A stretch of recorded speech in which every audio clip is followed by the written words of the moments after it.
حسین رضی اللہ تعالیٰ عنہ نا آ کے غریبوں کے بیچ بیٹھ گئے زمین پہ. انہوں نے کہا کھائیے. تو وہ جس طرح وہ کھا رہے تھے نا سادے برتنوں میں سادے، امام حسین کھانا کھانے لگ گئے. میں نے کہا خیر کا کام کوئی بھی ملے اسے ضائع چلو اور کچھ نہیں کر سکتے تھے، کسی کو سڑک ہی پار کرا دے نابینا کو، چلو اور کچھ نہیں کر سکتے تو آپ کو پتا ہے کہ سامنے والا بوجھ لے کے گزر رہا ہے، آپ تھوڑا سا ہٹ جائیں روڈ سے، اسے گزر لینے دیں. کوئی تو کام زندگی میں کوئی ارادہ تو خیر کا بندہ کرے. امام حسین بیٹھ گئے، ان کے ساتھ روٹی کھائی. تھوڑی دیر کے بعد اجازت لی، فرمایا جاؤں؟ کہنے لگے حضور اور کھائیے. فرمانے لگے میں تو ابھی روٹی کھا کے آیا تھا اور آج تک ایسا نہیں ہوا کہ دوبارہ کھانا کھاؤں. ایک لقمے کی بھوک نہیں تھی، جتنا بھی کھایا ہے نا یہ تمہارا دل خوش کرنے کے لیے کھایا ہے. غرباء مساکین کی وعامل الصالحات، ایماندار بندہ ایمانداروں جیسے کام کرتا ہی اچھا لگتا ہے. 25 حج کیا امام حسن اور حسین نے مدینے سے مکے پیدل جا کے. کتنے بولیے؟ میں کہتا ہوں چلو ہم باجماعت نماز ہی پڑھ لیا کریں. چلیں، حضور صلی اللہ علیہ وسلم نے فرمایا فجر کی نماز پڑھ کے بیٹھ جاؤ، اشراق چاش تک اللہ کا ذکر کرو. 2 نفل اشراق کے 2 چاشت کے پڑھ لو، اللہ 2 حج اور 2 عمرے کا ثواب عطا کر دے گا. مشکل کام تو نہیں ہے. مشکل تو ہاں ہی نہیں کیتی تھے، یہ مشکل ہے. ویسے یہ کہ آنکھ کھل جائے تو 25-30 منٹ 40 منٹ موبائل پہ گزر جائے وہ تو سوکھا ہے، یہ مشکل ہے. دوستو نیک اعمال ان پر کوشش، اہل بیت نے ہمیں سبق یہ پڑھایا ہے، حضور کے اصحاب نے ہمیں سبق یہ پڑھایا. تیسری بات فرمایا وَتَوَاصَوْا بِالْحَقِّ. صرف یہ نہیں کہ تم نماز پڑھ کے تو بیٹھ جاؤ، تم نے نا بے نمازی کو نماز کی دعوت بھی دینی ہے. مظلوم پر ظلم ہوتا رہے اور کونے میں چپ کر کے بیٹھے نہیں رہنا، بلکہ اگر ہاتھ پکڑا جا سکتا ہے تو ظالم کا ہاتھ پکڑنا ہے. نبی پاک علیہ الصلوۃ والسلام نے فرمایا اپنے بھائی کی مدد کرو چاہے وہ ظالم ہو یا مظلوم ہو. بھائی کی مدد کرو چاہے ظالم ہو یا مظلوم ہو. تو صحابہ نے عرض کی یا رسول اللہ صلی اللہ تعالی علیہ وسلم یہ مظلوم کی مدد تو سمجھ میں آتی ہے، یہ ظالم کی مدد کیسے کریں؟ نہیں سمجھ آ رہی ہے آپ کو بات کی؟ یا رسول اللہ صلی اللہ تعالی علیہ وسلم مظلوم کے ساتھ کھڑا ہونا تو ہماری عقل میں آ گیا، تو ظالم کی مدد کیسے کرنی ہے؟ تو نبی پاک صلی اللہ تعالی علیہ وسلم نے فرمایا ظالم کو ظلم کرنے سے روک دو. تم نے اس کی مدد کر دی، اسے باز کرو. لیکن ہم تو اتنی جرت ہی نہیں رکھتے بدی کو بدی کہنے کی، اتنی طاقت ہی نہیں ہوتی. جھوٹ کو جھوٹ کہنے کی ہمت، ہمارے گھر میں سارا کچھ ہو رہا ہوتا ہے، ہمیں پتہ ہوتا ہے کہ فلاں جگہ پہ ہمارا قبیلہ ہماری برادری غلط ہے، پر اتنی جرت کرتے. ہم سچ بولتے ضرور ہیں پر دوسروں کے بارے میں، اپنے بارے میں سچ بولنے کو تیار نہیں ہوتے. جرت کا مظاہرہ کریں، زندگی میں حق کو حق کہنا سیکھیں، غلط کو غلط کہنا سیکھیں، جھوٹ کو جھوٹ کہیں، بدی کو بدی کہیں، سچائی کا ساتھ دیں ہمیشہ. ہم نے جب تک دیکھو نا ظلم ہوتا رہے، زیادتی ہوتی رہے، اپنا دروازہ اندر سے بند کر لو، پتر باہر نہ جانا. کیوں جی؟ باہر اس پہ ظلم ہو رہا ہے، ان کے گھر آگ لگی ہے، کوئی ہمارے گھر تو نہیں نہ لگی. یاد رکھنا پڑوسیوں کی آگ نہ بجھاؤ گے تو اپنے گھر بھی آ جائے گی. اگر مظلوم کا ہاتھ نہیں پکڑو گے تو ظالم دلیر ہو جائے گا. اور ہمارے جتنے بھی بزرگ گزرے انہوں نے ظالموں کو ظالم کہا. امام احمد بن حنبل نے جیل کاٹی، امام اعظم ابو حنیفہ نے جیل کاٹی. آج کل لوگ کہتے ہیں مولانا صاحب آپ نے نا جناب غلط کو غلط نہیں کہنا، سیاست کی بات نہیں کرنی. کیوں جی؟ کس لیے نہیں کرنی؟ سیاست تو تدبیر کا نام ہے. بنو اسرائیل میں جتنی بھی تدبیر ہوتی تھی وہ سارے انبیاء کیا کرتے تھے. کیوں نہ بات کریں؟ یہ جن کرسیوں پہ آج تم نے ظالموں جابروں کو بٹھایا، یہ کرسی تو حضرت ابوبکر صدیق جیسے لوگوں کی ہے، یہ تو حضرت عمر جیسے لوگوں کی سیٹ ہے، حضرت عثمان غنی جیسے لوگوں کا کام ہے، مولا علی جیسے لوگوں کا کام ہے. غلط جگہوں پہ غلط لوگ بٹھا دیے اور پھر جھوٹے کو جھوٹا بھی نہ کہیں، ظالم کو ظالم بھی نہ کہیں۔ ہم سے نہ رقم ہوں گے قصید یزید کے، کیونکہ ہم لوگ تو حسین کے سیرت نگار ہیں۔ یہ کیا بات ہوئی، آپ سچی بات ہی نہ کریں، کلمہ حق کہیں، ہمیشہ کھری بات کہیں، سچی، گرچہ اپنا نقصان ہو، حق کے ساتھ کھڑے ہونا سیکھیں۔ وَتَوَاصَوْا بِالْحَقِّ، ساری آسانی تھی، امام حسین کو کوئی مسئلہ نہیں تھا، آرام سے بیٹھے تھے۔ آج کتنے موجوں میں بیٹھے ہیں، پیر صاحبان، مولوی صاحبان، خطیب صاحبان، سیاستدان، وڈیرے، موج لگی ہوئی ہے، کسی کو کچھ نہیں کہنا، کچھ کہیں گے تو پھر بندے مخالفت کریں گے۔ تو امام حسین مسجد نبی میں جمعہ پڑھاتے تھے، چپ کر کے بیٹھے رہتے۔ حضور سید عالم علیہ السلام کے مزار انور کے پاس بیٹھے تھے، بیٹھے رہتے۔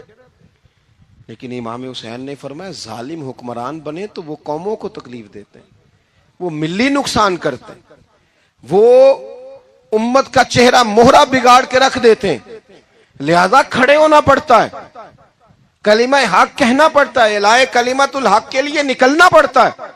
آپ اپنی زندگی کے اندر سچی بات کرنا سیکھیں۔ الیکشن کے دن آ گئے، میرے ایک بڑے محبت والے ساتھی تھے، وہ آ گئے ووٹ کے لیے۔ ویسے بھی یہ جو بیماری ہمارے ملک میں نا جی، ہمارے ہاں حکمران بعض اوقات کہتے ہیں اوئے ہو جی جمہوریت بڑی ضروری ہے۔ وہ بھی کس مصیبت کا نام ہے جمہوریت؟ اقبال تو کہتے ہیں کہ یہ وہ چیز ہے کہ جس میں پتہ ہی کوئی نہیں ہوتا، پڑھے لکھے ان پڑھ کا، چھوٹے اور بڑے کا، سیانے اور بیوقوف کا۔ جمہوریت وہ طرز حکومت ہے کہ جس میں بندوں کو گنا کرتے ہیں، تولا نہیں کرتے۔ کس تم کیا راگل آپ رہتے ہو ہر وقت؟ قوم کو اس کا حق ملنا چاہیے، غریب کی مدد ہونی چاہیے، انصاف ملنا چاہیے۔ باقی یہ تمہاری کہانیاں ہیں ڈکٹیٹرشپ اور جمہوریت، اور ہمیں تمہاری سمجھ بھی نہیں آتی۔ ہر ڈکٹیٹر کے ساتھ ہوتے ہو، باتیں جمہوریت کی کرتے ہو، جہاں تمہارا دل کرتا کھڑے رہتے ہو۔ ہمیں تو کوئی اس سے غرض نہیں، کام ہونا چاہیے۔ بلکہ جو لوگ قوت نافذہ رکھتے ہیں انہیں سمجھنا چاہیے کہ ملک کی بھاگ دوڑ ہمیشہ مضبوط ہاتھوں میں رہے، اور وہ اس طرح کا نظام وضع کریں، مل بیٹھیں سارے ادارے کہ غریب کی سنی جائے۔ وہ مجھے بڑی اچھی طرح یاد ہے، جب وہ ایک حکومت ختم ہوئی اور جو ایک فوجی رہ کے گئے تھے 11 سال، ان کی حکومت آئی تو میں باہر نکلا تو ایک بزرگ تھے، وہ صبح صبح ناشتہ بیچا کرتے تھے ہمارے علاقے میں، چاول اور چنے ونے۔ تو میں نے ان سے کہا بزرگوں پتہ لگا جی رات دی حکومت بدل گئی ہے۔ تو فرمان لگے پتر جیڑا مردی بھی آ جائے، میں تو یا چاول بیچ کے روٹی کھانی، ہمیں تو ان سے غرض ہی نہیں۔ اللہ جانے کون آیا کون گیا، تو کھیل تماشا بنایا ہوا ہے۔ تو جھوٹے کو جھوٹا کہیں۔ میرے ایک دوست ہیں الیکشن لڑتے ہیں، مجھے ایک دفعہ آ کے کہنے لگے آپ نے کبھی ووٹ نہیں ڈالا، اس دفعہ ضرور ڈالے۔ میں نے کہا نہیں ڈالتا میں۔ کہنے لگے ووٹ قوم کی امانت ہے، تو میں نے کہا امانت کسی بے ایمان کو دے دوں؟ امانت تو امانت دار کو دی جاتی، نہیں سمجھے آپ بات؟ یہ سارے کہتے ہیں نا ووٹ قوم کی، تو امانت کس کو دینی چاہیے؟ صحیح بتاؤ۔ چلو ہوں تسی بولنا نہیں، بس دل چ گل رکھنی، دل چ دیندے ویسے امانت دارا نہیں ہونا۔ نہیں میں نے کہا بولنا نہیں، ہمیں کسی نے پتہ نہ لگ جائے۔ دیتے ویسے امانت داروں کو ہی ہو نا۔ یہ اپنے دل سے پوچھو، فیصلہ لو، اللہ سے ڈرو۔ ظالم کا مددگار ظالم ہوتا ہے، ظالموں کا مددگار ظالم ہوتا ہے۔ وہ تیرے میرے ووٹ پر جیت کر جب ظلم کرے گا تو پھر کون ہے جو یہ دعویٰ کرے گا کہ جناب میں ظالم کا مددگار نہیں؟ سوچو سمجھو غور کرو۔ عزیز بھائی، امام حسین رضی اللہ تعالیٰ عنہ نے فرمایا سچ کو سچ کہیں گے، جھوٹ کو جھوٹ کہیں گے۔ یہ نہیں ہو سکتا کہ جناب ظلم ہوتا رہے اور چپ رہے۔ اور یہ سبق کہاں سے پڑھا انہوں نے؟ مولا علی شیر خدا سے۔ ہم تو اپنے بچوں کو کہتے ہیں نا باہر ظلم ہو رہا ہے، تو پتر تو نہ باہر جانا، ہماری نہیں لڑائی۔ لیکن جب حضرت عثمان غنی رضی اللہ تعالیٰ عنہ پر بلوائیوں نے حملہ کیا نا، تو چونکہ حضرت عثمان غنی خالو تھے امام حسن اور حسین کے، حضرت عثمان خالو ہیں، سگے خالو ہیں، تو حضرت مولا علی شیر خدا نے یہ نہیں کہا کہ پتر اتنے بندے آ گئے ہیں، تلواریں ہیں، محاصرہ ہے، باہر نہ نکلنا، بلکہ حضرت مولا علی نے خود اپنے دونوں بیٹوں کو تلواریں پکڑائیں اور حضرت عثمان غنی کے دروازے پہ کھڑا کر کے کہا پتر خیال رکھنا، تمہارے ہوتے ہوئے کوئی بھی شخص حضرت عثمان غنی کا دروازہ نہ کراس کر پائے، خود اپنے بچوں کو ہر جنگ میں حضرت علی ساتھ لے کے جاتے تھے. ہم تو بچوں کو دلیری سکھاتے ہی نہیں، بزدل. اور کچھ ہمیں بابے مل گئے، وہ کہندے ہیں منڈے نو سایا ہے. میں کہ بابے نو آپ سایا ہے، انہوں بھی کرو دم کراؤ. اس کو نظری سایہ آتا ہے. کیسے نادانوں سے پالا پڑ گیا. کیا ہوتا ہے وہ سایہ؟ اچھے بھلے سیانے نوجوان بتی بند کر کے اندر لیٹا ہوا ہے بچہ، بابا کہہ گیا انہوں سایہ ہے. بابا کہڑا کہہ گیا جیڑا باہر روٹی لین آیا سی. بھی ایڈی پہنچی سرکار ہوندی تے ٹکر ہی گھر کھا لیندی. لوگوں کی قسمت کا حال بتاتا ہے، اپنی اتنی خراب ہے کہ مانگتا پھرتا ہے. کیا مذاق بنایا ہم نے اپنے ساتھ. تھوڑے سمجھدار ہو جائیں. ہر بندے کی بات کا اثر قبول نہ کیا کریں. مومن کے پاس طاقتیں ہوتی ہیں، جو جدھر لگاتا ہے چپ کر کے لگ جاتے ہو. ان الذین قالوا ربنا اللہ ثم استقاموا تتنزل علیہم الملائکہ. اللہ کہتا ہے تو ڈٹنا سیکھ، رب کا نام لے کے ڈٹ جا، رب تیری مدد کے لیے فرشتے بھی نازل کر دے گا. کھڑے ہونا سیکھیں. جس کا جو من آتا ہے وہ تباہی کر کے گزر جاتا ہے. بالکل قطعاً نہیں. تو امام حسین نے صحیح کو صحیح کہا، غلط کو غلط کہا، اور ڈٹ کے کہا، اور پورے وثوق سے کہا، اور پوری وہ حضرت امام ابو مالک کھڑے تھے نا، تو یہ بادشاہ بڑی بڑی غلط باتیں بھی کرتے ہیں. اچھا چلیں صحیح بتائیں آپ. میں آپ کو اپنی بات بتاتا ہوں. کئی دفعہ ایسے ہوتا ہے، کئی دفعہ کہ بات کوئی ہو جاتی ہے، کر لیتے ہیں، تو کوئی ساتھی توجہ دلاتا ہے کہ آپ تو بولتے بولتے یہ کہہ گئے، تو احساس ہوتا ہے اوہ یار غلطی ہو گئی. ہو جاتا ہے. بڑے بڑے جو محدثین تھے، بڑے بڑے لوگ، انہوں نے کہا یار ہماری یہ رائے تھی، پھر اس کے بعد ہمیں یہ پتہ چل گیا، اب ہماری رائے بدل گئی ہے. اس کو رجوع کرنا کہتے ہیں. بڑے بڑے لوگوں نے کر لیا. لیکن ہماری سیاسی جماعتوں کا حال یہ ہے کہ ان کے کسی کارکن سے پوچھے نا تمہارے لیڈر نے کبھی غلطی کی ہے؟ کیوں کیا نے؟ کیوں؟ معاذ اللہ یہ فرشتے کیا ہیں؟ یہ غلطی نہیں کر سکتے. اگر بڑے بڑے لوگ کہتے ہیں یار یہاں ہم بھول گئے تھے، تاکہ صحابہ کرام علیہم رضوان اپنی رائے سے رجوع کرتے. یہاں کیا حال ہو گیا؟ کس چکر میں ہم پڑ گئے؟ جماعتوں کو بت نہ بناؤ، وہ جماعتیں رہنے دو. اگرچہ بت ہیں جماعت کی آستینوں میں، پر مجھے حکم اذان لا الہ الا اللہ. تو سچ کو سچ، جھوٹ کو جھوٹ. حضرت امام ابو مالک کھڑے تھے تو ہارون رشید بادشاہ تھا. کچھ بڑے خوش آمدی لوگ ہوتے ہیں، نہیں جی نہیں سرکار آپ کی تو کیا بات ہے. کیوں جی اتنی تعریفیں کیوں کر رہے ہو؟ کہتے ہیں اس نے خرچہ کیا، مسجد بنوا کے دی ہے، یہ جناب چندے دیتا ہے. وہ خدا کے بندو، چندہ دینے کا مطلب یہ جو مرضی کہہ جائے. حضرت امام مالک ہارون رشید کے بڑے بادشاہ کے دربار میں کھڑے تھے، کسی بڑے کے، ہارون رشید تھا یا کوئی اور تھا. تو وہ نا مکھی بار بار بادشاہ کو تنگ کرتی. مکھی کئی دفعہ نہیں قابو آتی، 3-4 بندے بھی لگ جائیں تو نہیں قابو آتی، پکڑی نہیں جاتی. مکھی جو ہوئی، مکھی بڑا تنگ کر رہی تھی. تو اس نے غلط جملہ کہہ دیا، غلط کہنے لگا معاذ اللہ ثم معاذ اللہ، نقل کفر نہ باشے. کہنے لگا امام مالک سے کیا ضرورت تھی اللہ تعالیٰ کو یہ مکھی کیوں بنائی؟ اللہ کی تخلیق پر اعتراض کر رہا ہے معاذ. اب خوش آمدی کو بندہ ہوتا تو کہتا جی وہ مسئلہ یہ ہے جی، وہ اصل بات یہ ہے جی، آپ بیٹھیں جی، ٹھنڈے دماغ سے سمجھاتا ہوں. لیکن وہ نشے میں چور ہے نا، تخت پہ بیٹھا ہے، سخت بات کر دی کہ کیوں بنائی مکھی. تو امام صاحب اٹھ کے کھڑے ہو گئے، ہاتھ میں چھڑی پکڑی تھی، زور سے زمین پہ ماری. فرمانے لگے یہ مکھی نا اللہ نے تیرے جیسے لوگوں کا غرور توڑنے کے لیے بنائی ہے کہ سنبھالی تو تم سے مکھی بھی نہیں جاتی، تو دعوے بڑے کرتے ہو کہ تیرے جیسے بندوں کا غرور توڑنے کو بنائی ہے. چپ کر گیا، کہنے لگا حضور غلطی ہو گئی تھی، آئندہ نہیں کروں گا.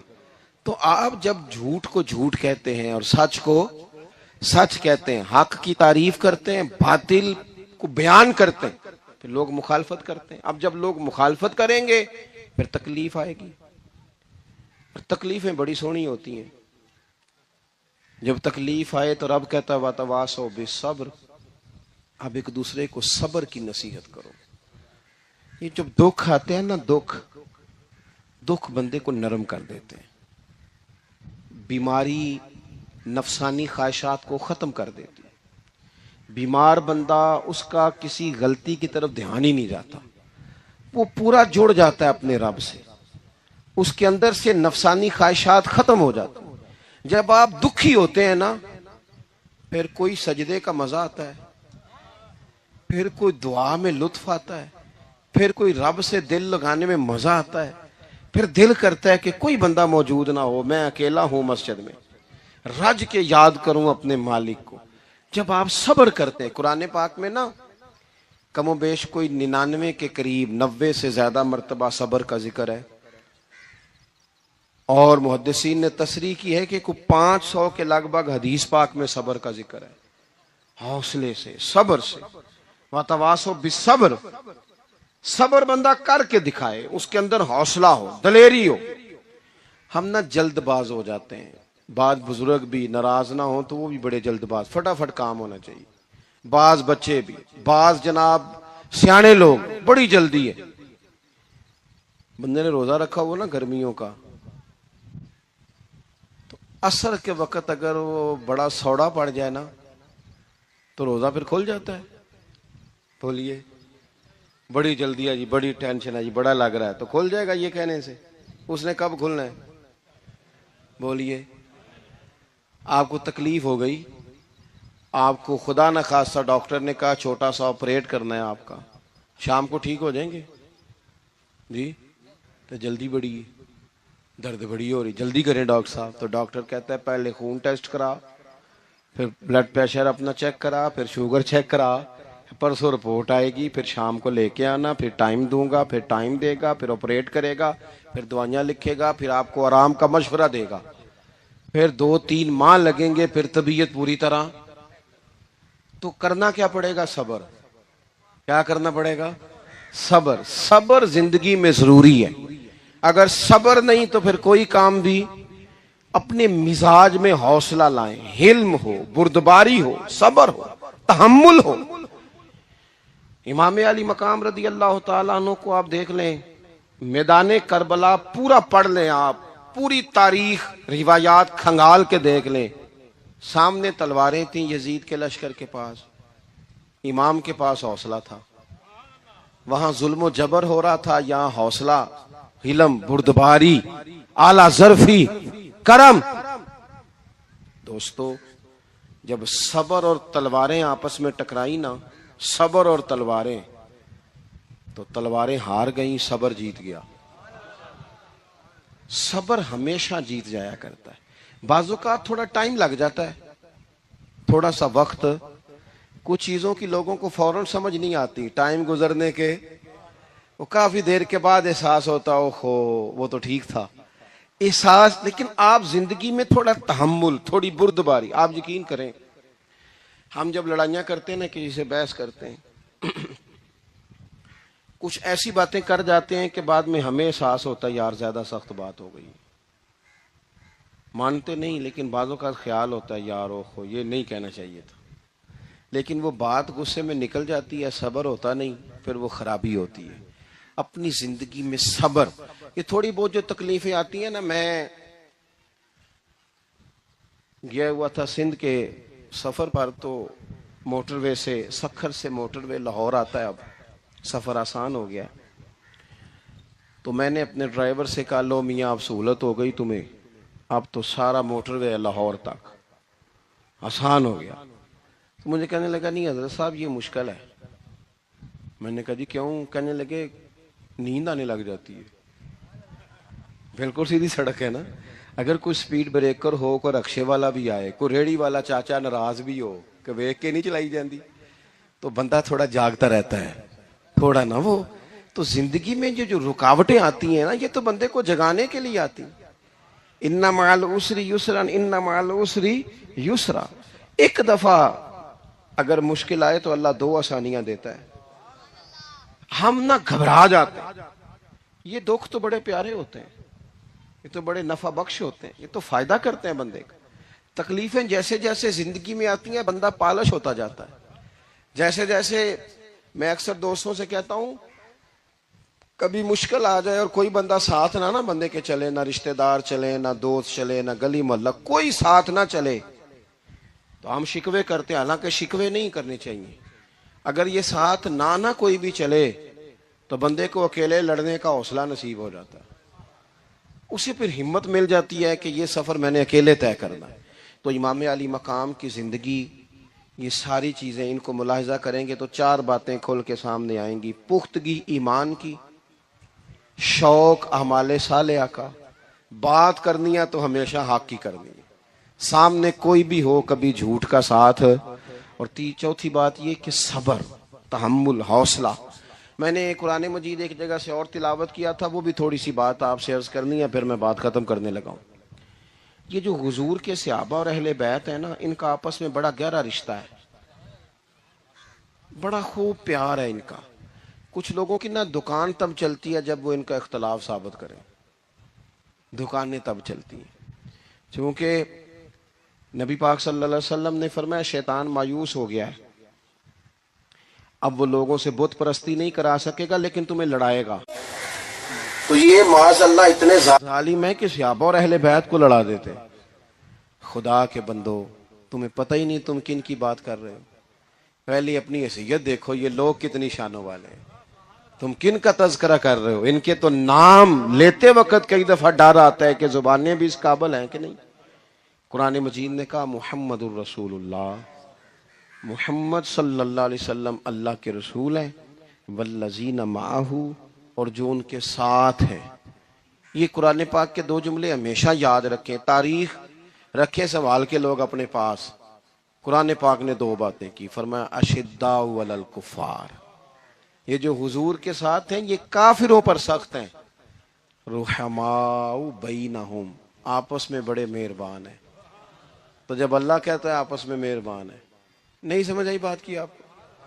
اللہ کہتا ہے کہ آپس میں بولیے، تو پھر اللہ کی بات ماننی ہے یا کسی لڑانے والے کی بات ماننی ہے؟ اللہ کہتا ہے یہ آپس میں۔ باقی ہے رائے کا اختلاف، تو باپ بیٹے کا بھی ہو جاتا ہے، ہوتا ہے کہ نہیں؟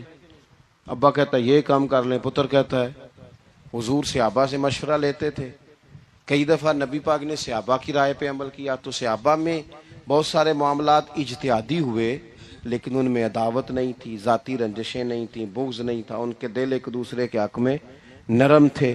لہٰذا شرارت جلدی قبول کرتا ہے بندے کا دماغ، شرارتیں نہ قبول کریں، کوشش کریں کہ جو ان لوگوں کی تعریف کتاب و سنت میں ہمارے سامنے آتی ہے ہم صرف اسی تعریف پر عمل کریں۔ ایک بات صرف سن لیں اور میں اپنی بات کو سمیٹوں، آپ کو لطف آئے گا۔ تمام صحابہ حضور کے گرد بیٹھے تھے، اور جہاں سب لوگ بیٹھے تھے وہاں جگہ ذرا کم تھی۔ حضرت سیدنا ابو بکر صدیق رضی اللہ تعالیٰ عنہ بالکل حضور کے ساتھ بیٹھے تھے، وہ آج بھی بالکل ہی حضور کے ساتھ ہیں۔ کیا مقدر ہیں صدیق و فاروق کے، جن کے گھر رحمتوں کے خزینے میں بالکل ساتھ بیٹھے تھے۔ اچانک حضرت مولا علی شیر خدا آ گئے، کوئی صحابی بھی اٹھ کر جگہ دے دیتا اور سارے دینا بھی چاہ رہے تھے، لیکن حضرت مولا علی جیسے ہی آئے نا، سب سے پہلے حضرت صدیق اکبر اٹھے اور بازو تھام کے آگے جا کے بڑھ کے مولا علی کا بازو تھام کے حضور کے قریب لا کے بٹھایا، خود ذرا سائڈ پہ ہو کے بیٹھ گئے۔ اب یہ حضور کے سامنے سارا کچھ ہو رہا ہے تو بولنا کس نے تھا؟ کسی کو ضرورت ہی نہیں ہوتی تھی محبوب کے سامنے کوئی تبصرہ کرے، کوئی کر ہی نہیں سکتا تھا، کسی کو ضرورت ہی نہیں تھی، کوئی نہ بولا، خود رسول کریم بولے، اور حضور فرمانے لگ گیا دیکھا تم نے میرے ابو بکر نے کیا کیا ہے؟ اور پھر حضور نے جو جملے کہے وہ یاد رکھنے والے ہیں، فضل والے لوگ ہی دوسرے کا فضل سمجھا کرتے ہیں، تو یہ تو صاحب عزت لوگ تھے، یہ تو ایک دوسرے کو عزتیں دیتے تھے۔ تم کون ہو؟ کچھ کہتے ہیں جناب ہماری نسبت بڑی تگڑی ہے، بھئی نسبت تو امام حسین سے تگڑی تو کسی کی نہیں نا، تو ساری رات نماز پڑھتے تھے، روزے رکھتے تھے، اللہ کو یاد کرتے تھے، آپ خالی نسبت پر بیٹھ کر عمل چھوڑ جائیں تو یہ کیسے ممکن ہے؟ تو اپنے اپنے تئیں لوگوں نے معیار کامیابی کے قائم کر لیے ہیں۔ اللہ فرماتا ہے کہ محبوب مجھے قسم ہو زمانے کی، انسان نقصان میں، یہ دن بدن جو وقت گزار رہا ہے تو اس کا نقصان، اس کا خسارہ، اس کا گھاٹا بڑھتا جا رہا ہے، روز نقصان میں۔ کتنا کتنا عمر کا حصہ لوگوں نے ضائع کر دیا، کتنے کتنے بہترین لوگ تھے لیکن روزی روٹی کے پیچھے وقت سارا برباد ہو گیا۔ یہ رزق حلال کے لیے دوڑ دھوپ ہو وہ تو بڑی بات ہے، لیکن تکبر کے لیے اور خواہشات، بیجا خواہشات کی تکمیل کے لیے، ایک دوسرے سے آگے بڑھنے کے لیے بڑا وقت ضائع کیا لوگوں نے۔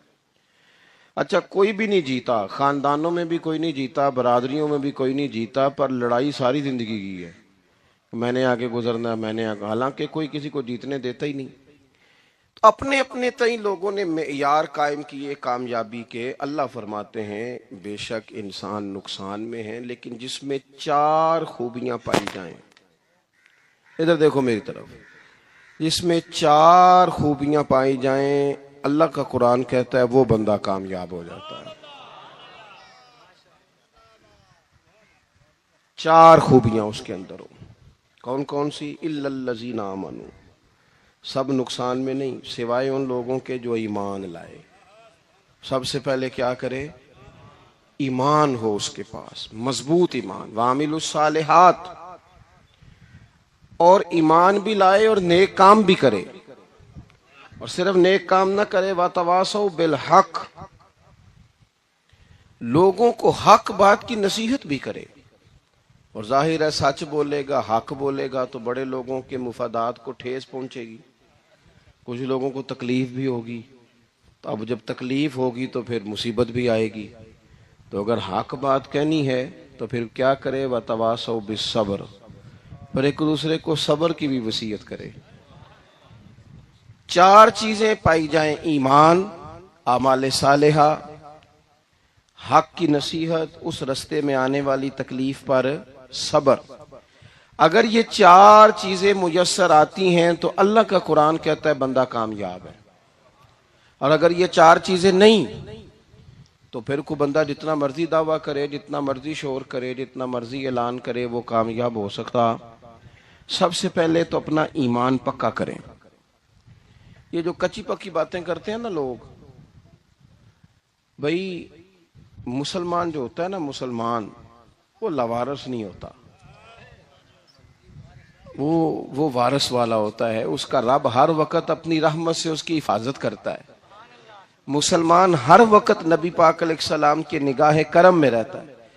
اسے کمزور باتیں نہیں کرنی چاہیے کہ میرے کو پیچھے چڑھ گیا تو پتہ نہیں کیا ہو جائے گا، برادری مخالف ہو گئی تو پتہ نہیں کیا ہو جائے گا، سچ بول دوں گا تو لوگ پتہ نہیں مجھے مار دیں گے، ایسا ہو نہیں سکتا۔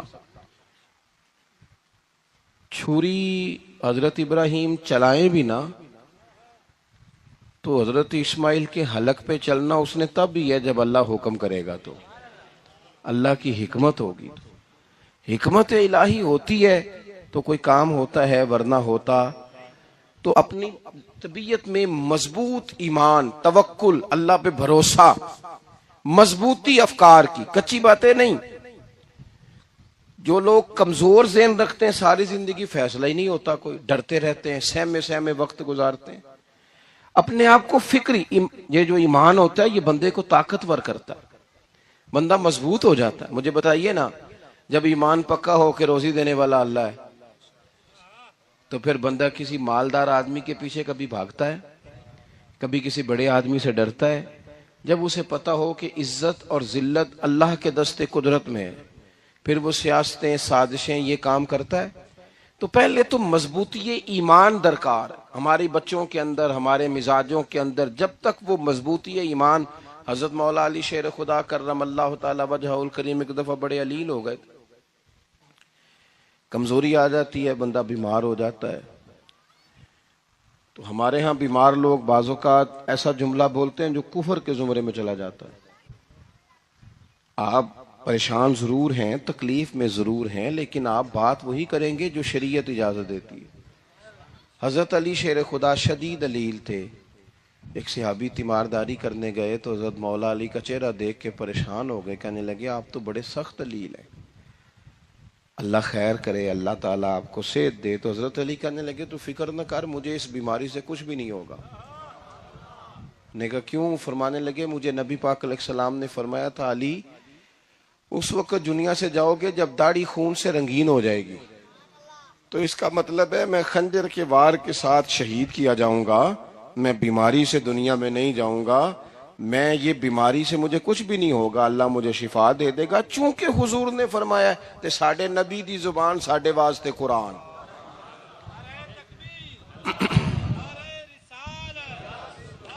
تو سب سے پہلے تو اپنے ایمان کے اندر، توکل کے اندر مضبوطی پیدا کریں۔ مسلمان دیکھو نا،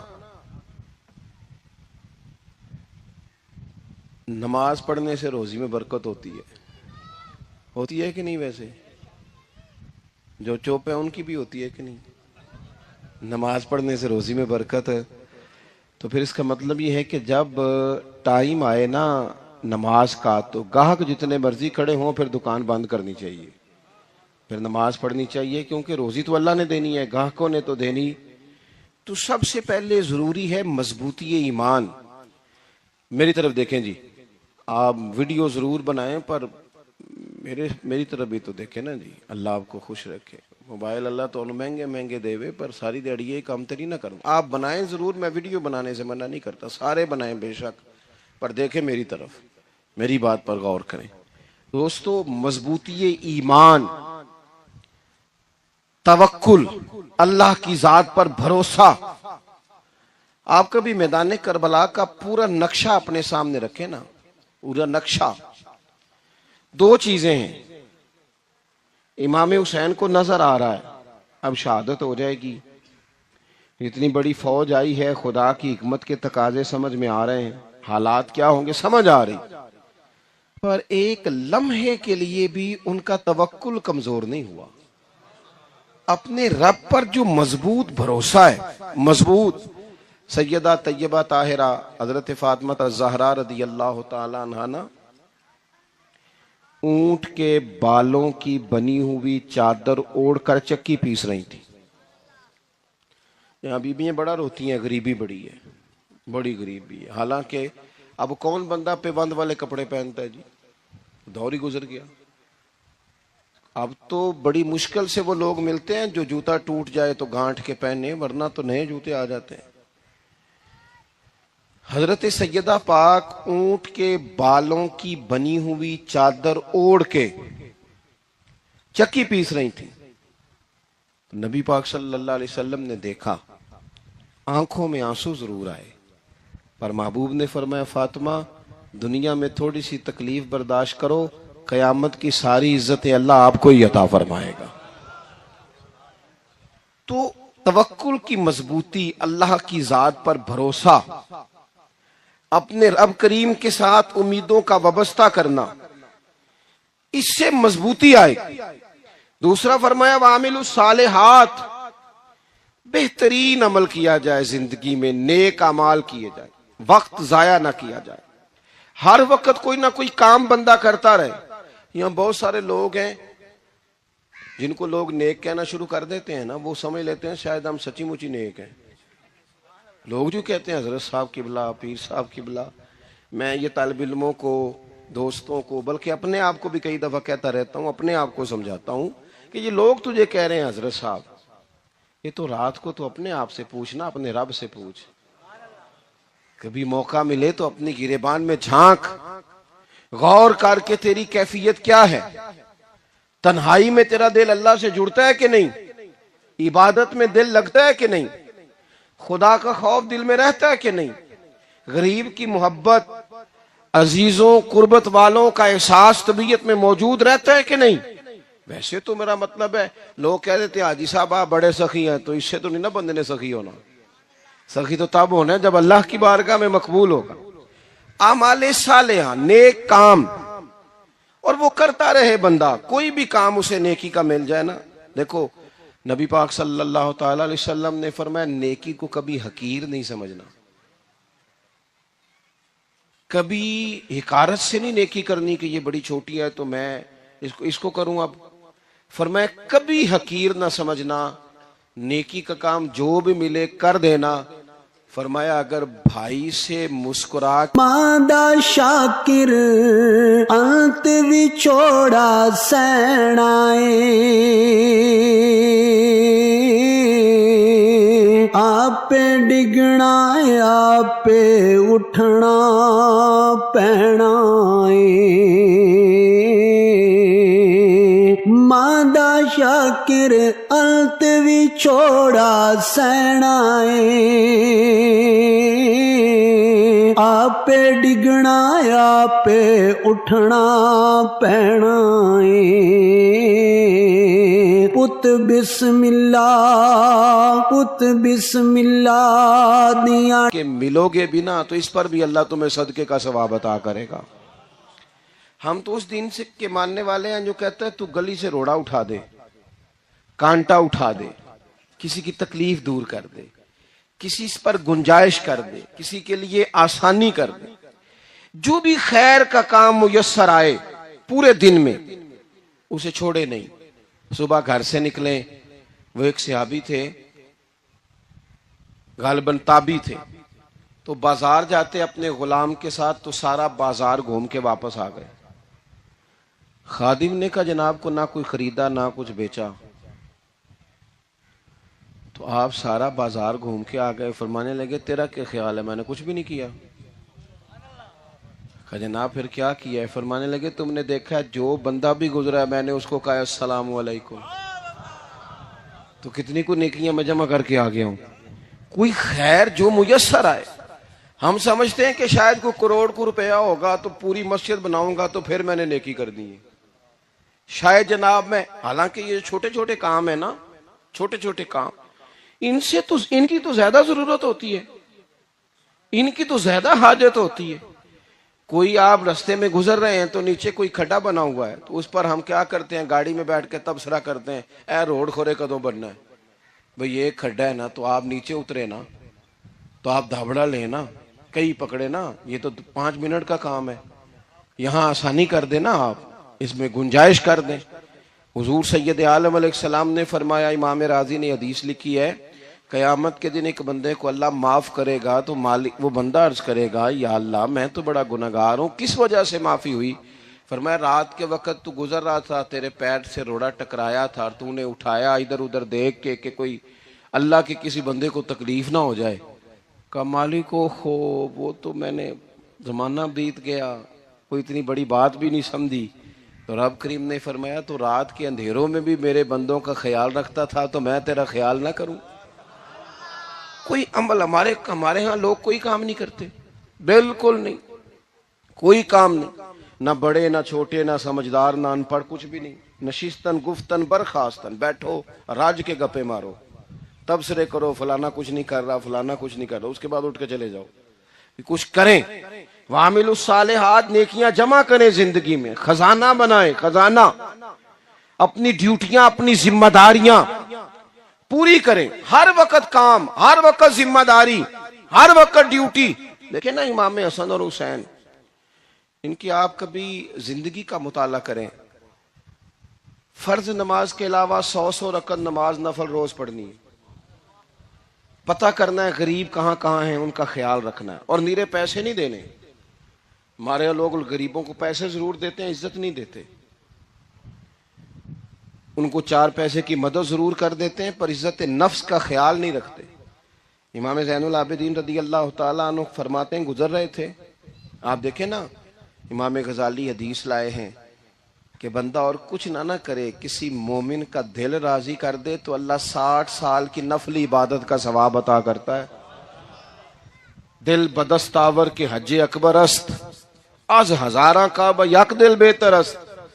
کسی کا دل خوش کر دینا، اس کو راحت دے دینا، اس کو قرار دے دینا، اس کے لیے کوئی ایسا سامان کر دینا کہ بندہ مطمئن ہو جائے، سکون ہو جائے۔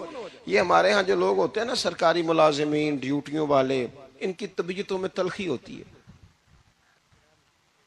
یہ اگر صرف پیار کرنے لگ جائے نا، میں کچھ میڈیکل سے وابستہ لوگ میرے احباب میں سے ہیں تو میں ان سے کہتا ہوں کہ شفا تو اللہ نے دینی ہے، چلو تم دعائی تو آس کے دیا کرو نا، تم آنے والے کی بات تو توجہ سے سنو۔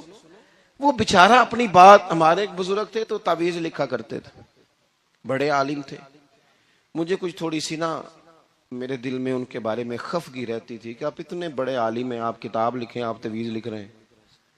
اور پھر لوگوں نے کمائی کرنی ہوتی ہے، آپ تو مفت دیتے ہیں سارا کچھ. اتنی لمبی ڈیوٹی، سارا دن بیٹھے رہتے ہیں آپ اور لکھتے تعویذ ہیں، پڑھائیں آپ. میں نے ایک دن ان سے گزارش کی، میں نے کہا شیخ آپ بڑے آدمی ہیں، جن لوگوں کو اللہ نے رسوخ فی العلم عطا فرمایا ہوتا ہے ان میں سے آپ ہیں. اللہ نے آپ کو پختگی دی ہے علم میں، شعوری عالم میں، آپ سارا دن تعویذ. فرمانے لگے یار میں تعویذ نہیں لکھتا، اصل مسئلہ یہ ہے کہ جو تعویذ لینے آتا ہے وہ اپنا سارا دکھ سناتا ہے. تو میں تعویذ نہیں لکھتا، میں نا بس لوگوں کے کلیجے ٹھنڈے کرتا ہوں. میں کسی کا، اب تو بچوں کے پاس ٹائم ہی نہیں، وہ تو ابا کا دکھ نہیں سنتے، بالکل نہیں. وہ تو ڈھونڈتے ہیں کوئی کونا ملے تو جا کے موبائل دیکھیں، وہ تو بیٹھتے ہی نہیں. اماں کہہ رہی ہوتی ہے کہ پتر کو 10 منٹ میرے پاس بھی بیٹھا کر، لیکن پتر مصروف بڑا ہے، ویڈیو چڑھانی ہے اس نے، ٹک ٹاک بنانا ہے اس نے نئی تصویر چڑھانی ہے. ہم الجھ گئے. یہ چیزیں انسان کو نفسیاتی طور پر کمزور کر دیتی ہیں. جو لوگ زیادہ یہ کام کرتے ہیں ان کے حافظے کمزور ہو جاتے ہیں، وہ الجھ جاتے ہیں، انہیں پتہ نہیں ہوتا رات میں نے کیا کہا تھا، صبح میں کیا کہہ رہا. ہر وقت نہیں، ضرورت کے وقت، ہر ٹائم نہیں، مخصوص اوقات میں. حضرت امام زین العابدین رضی اللہ تعالیٰ عنہ فرمانے لگے ہم گزر رہے تھے، امام حسین ساتھ تھے، تو رستے میں نا کچھ غربا، غریب لوگ بیٹھ کے کھانا کھا رہے تھے. کہتے ہیں ہماری ان پر نظر پڑی تو انہوں نے حضرت امام حسین رضی اللہ تعالیٰ عنہ سے کہا حضور آئیے تشریف لائیے کھانا کھائیے. وہ ضروری نہیں ہوتا آپ کو سب کا کھانا پسند ہی آئے، ٹیسٹ اپنے اپنے ہوتے ہیں، یہ ضروری تو نہیں. کھانا پسند نہ بھی آئے تو دل تو پھر بھی راضی رکھنا چاہیے نا. قربان جائیں نبی پاک نے کس طرح ہماری تربیت کی. حضرت عائشہ صدیقہ رضی اللہ تعالیٰ عنہ فرماتی ہیں کریم محبوب کا میں نے یہ طریقہ دیکھا کہ اگر کھانا ناپسند ہوتا تو چھوڑ دیتے، پر کبھی اس میں سے نقص نہ نکالتے، عیب جوئی نہ کرتے. گرمی کے موسم میں کھڑی ہے بیچاری خاتون اور کتنی مشقت سے اس نے کھانا بنایا اور کتنی گرمی صحیح ہے چولہے کے سامنے، لیکن صاحب وہ کھانا رکھا ہے تو وہ کہتے ہیں یہ تو کی پکایا ہے، وہ کھانے والی چیز ہے بھئی اس طرح کرنا. اب جو اگلی انڈی ہے وہ تو پکا، نہ تو کھڑا ہو. یہ پتہ چلے یہ کام کتنی مشقت کا ہے. زندگی میں کچھ تھوڑا سا دوسروں کا خیال رکھنا یہ بھی تو دین کا حصہ ہے نا. آپ اپنی زندگی میں ہمیشہ اپنے لیے سوچیں، کسی اور کا سوچیں ہی نہ. تو میرے عزیز یاد رکھیں گے آپ، امام زین العابدین کہتے ہیں نبی پاک صلی اللہ تعالی علیہ وآلہ وسلم نے نا حضرت امام علی مقام کی، امام حسن اور حسین کی اس طرح سے کچھ تربیت فرمائی تھی کہ غریب پروری ان کے اندر رچ بس گئی تھی، مزاج بن گیا تھا. وہ غربا بیٹھے تھے دسترخوان بچھائے سڑک کے کنارے، تو امام حسین گزرے تو انہوں نے آواز دی. امام صاحب روک گئے، کہنے لگے حضور تھوڑی روٹی نہیں کھا لیتے ہمارے؟ اے چل کدے خدایا ناظر ہے میرے پلے، نا پر ہے میرے ولے، ناظر ہے میرے پلے، نا پر ہے میرے ولے، پر تیری رحمت دی ہے او بلے بلے، پر تیری رحمت دی ہے او بلے بلے. لے چل کدے خدایا سرکار دے بوہے تے